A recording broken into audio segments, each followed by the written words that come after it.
Rise and shine, it's Friday morning, and as Gordon Gekko said in the 1987 movie Wall Street, money never sleeps, pal. Looking yesterday, man, what a bloodbath. 1,800 point loss in the Dow, that's nearly a 7% move. 188 point loss in the S&P, that's nearly a 6% move. You look over at the currencies, you have some of those high beta currencies, something like the dollar peso. Peso's off nearly 4%.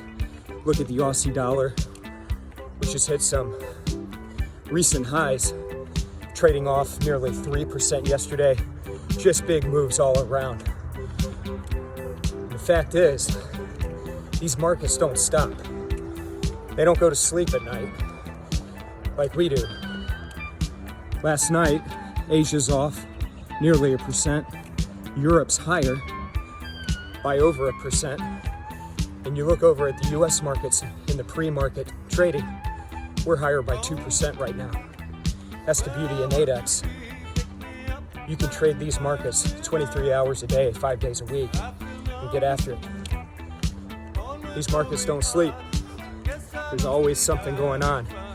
And it's going to be another busy Friday today. Again, you look at these markets right now, higher in the stock market by about 2%. Recovering some of those losses from yesterday. Jump over to the currencies, higher in a number of currencies with weakness in the dollar this morning. There's a lot going on today. It's going to be another fun Friday, so everybody strap in. Let's have some fun. I'll check in with you guys again on Monday. Check in with us on Facebook and Twitter today for updates. Everybody have a good weekend. Stay safe, stay healthy, and more importantly, let's do something nice for someone else. Take care.